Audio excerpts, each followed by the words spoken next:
आपको देखना है मोदी जी ने क्या कमाया है, मैं दिखाती हूँ आपको।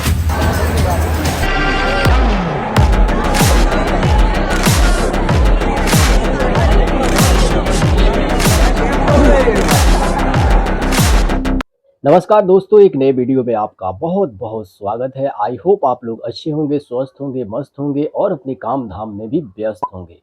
तो दोस्तों, आज का भी वीडियो बहुत ज़्यादा इंटरेस्टिंग होने वाला है और इसकी शुरुआत हम करेंगे प्रियंका जी के एक भाषण से। हालांकि ये भाषण जो है वो पुराना है, लेकिन उन्होंने इस भाषण में कहा है कि बीजेपी ने पिछले 10 सालों में क्या किया।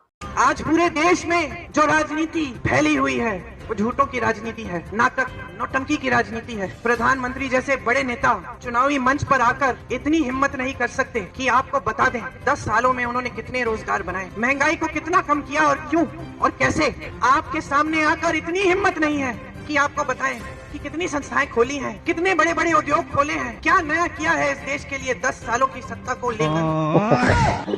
बीजेपी ने 12 सालों में जो किया वो आप लोग 70 साल में भी नहीं कर पाए। खैर, अब हम प्रधानमंत्री नरेंद्र मोदी जी से सुनते हैं भारत की उपलब्धियों के बारे में।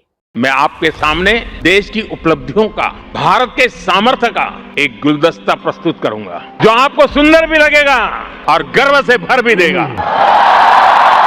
साथियों, भारत आज दुनिया की फास्टेस्ट ग्रोइंग मेजर इकोनॉमी है। भारत दुनिया का सबसे बड़ा वैक्सीन प्रोड्यूसर है। भारत मोबाइल डेटा कंजम्पशन में दुनिया के अग्रणी देशों में है। आज भारत दुनिया का दूसरा सबसे बड़ा मोबाइल मैन्युफैक्चरर है। आज भारत दुनिया का दूसरा सबसे बड़ा टेलीकॉम मार्केट है। आज भारत दुनिया का दूसरा सबसे बड़ा वीट प्रोड्यूसर है। आज भारत दुनिया का सबसे बड़ा मिल्क प्रोड्यूसर है। आज भारत दुनिया का दूसरा सबसे बड़ा फिश प्रोड्यूसर है। साथियों, इतना ही नहीं, आज भारत दुनिया का तीसरा सबसे बड़ा ऑटोमोबाइल मार्केट है। आज भारत दुनिया का तीसरा सबसे बड़ा स्टार्टअप इकोसिस्टम बन चुका है। साथियों, आज का भारत दुनिया को विकास के नए मॉडल भी दे रहा है। अब आप सही सही बताइए कि ये सुन के खुशी मिली कि नहीं, जबकि पीएम मोदी जी थोड़ी सी ही उपलब्धियां बताए हैं। अभी तो पूरा लिस्ट बाकी है बॉस। कैसे हैं आप? आज पूरी ताकत से बोलिए, भारत माता की, भारत माता की, भारत माता की। बहुत सुनने को मिलता है भारत माता की जय, मगर ये भारत माता है कौन? ये है क्या? अब बताइए, अभी तक राहुल बाबा को पता नहीं है कि भारत माता है कौन। साथियों, संजय सिंह के बाद अतिशी जी कॉकरोच जनता पार्टी के प्रोटेस्ट में शामिल हुई, जिसकी तस्वीर आप देख रहे हैं। और इस तस्वीर के आने के बाद भारत की जनता सोशल मीडिया पर पोस्ट करके कह रही है कि सीजेपी के असली कर्ता धर्ता सामने आने लगे हैं।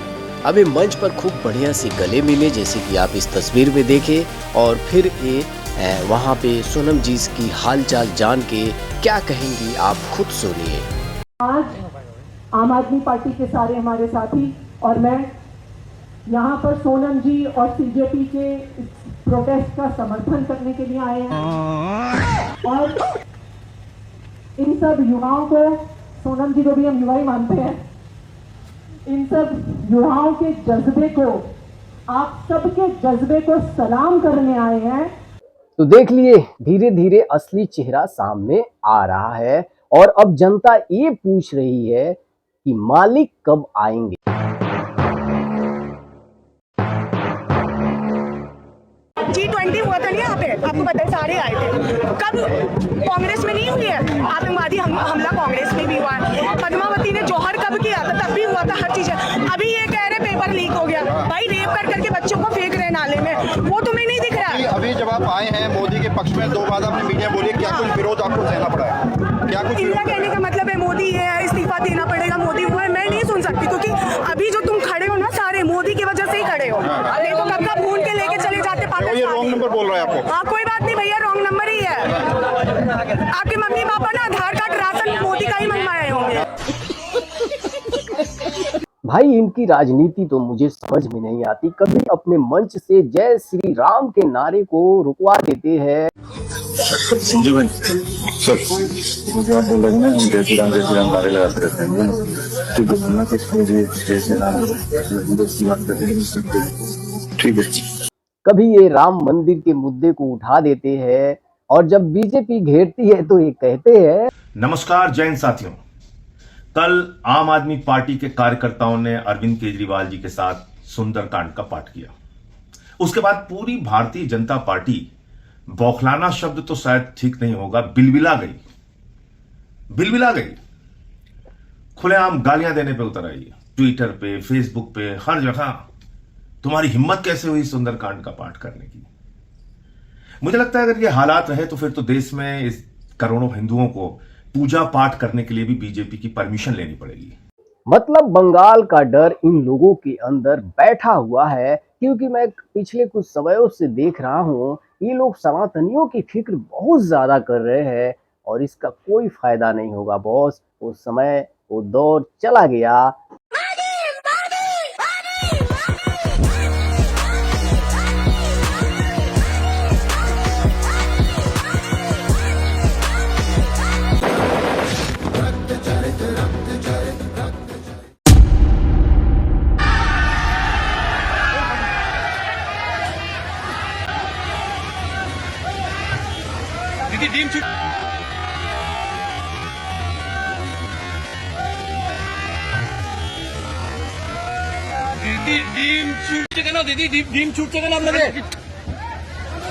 বিজেপি তাই বাচ্চা বিজেপি তাই বারবার বলছেন যে অভিযোগ তুলছে যে ও দুর্নীতি করেছে দিদি পালিয়ে যাচ্ছেন।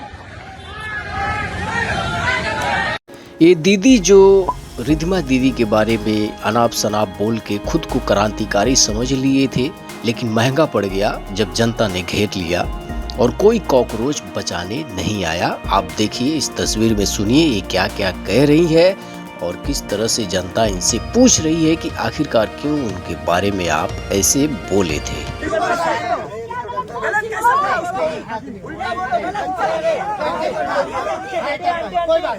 पुलिस को नहीं फोन कर रहे हैं, क्यों करे हमारी बहन को तुम सुअर बोलोगे।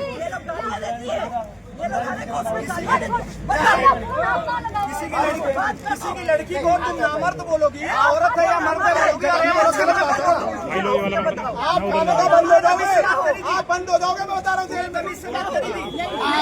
भाई रिधिमा दीदी देख लो।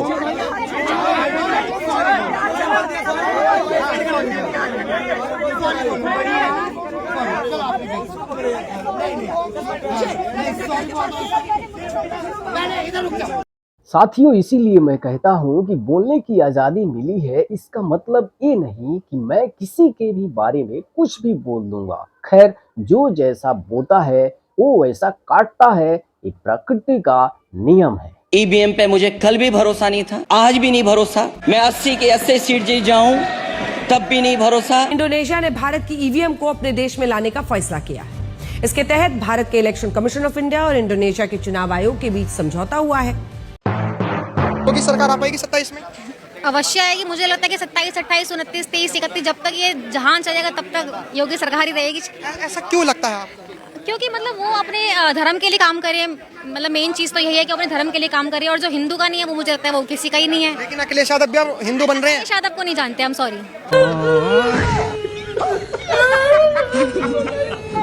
साथियों यहाँ तक वीडियो देखने के लिए आपका बहुत बहुत धन्यवाद। अगर आप वीडियो को देखते हुए यहाँ तक आ गए हैं तो किसी भी तरह से चैनल को सब्सक्राइब कर ही लीजिए, और वीडियो अच्छा लगा हो तो वीडियो को लाइक। दोस्तों जैसे कि आपको पता है कि राहुल जी बिना बताए विदेश दौरा पे थे और वो भारत आ चुके हैं। अब क्या कुछ होगा, क्या धमाका होगा, क्या होगा, ये सब आगे देखने को मिलेगा ही। वैसे आपको क्या लगता है, आप अपनी राय कमेंट में ज़रूर बताइएगा। और आज के दौर में ही नहीं, बीजेपी सरकार जब से आई है तब से देश में अफवाहों की जो टोली है वो बहुत तेज़ी से है। और आज की इस समय भी अफवाहबाजी बहुत काफ़ी चल रहा है। अभी आप सुन ही रहे थे कि चीन जो है, चाइना जो है वो 60 किलोमीटर अंदर घुस गया है। ये कितना बड़ा अफवाह न्यूज़ था।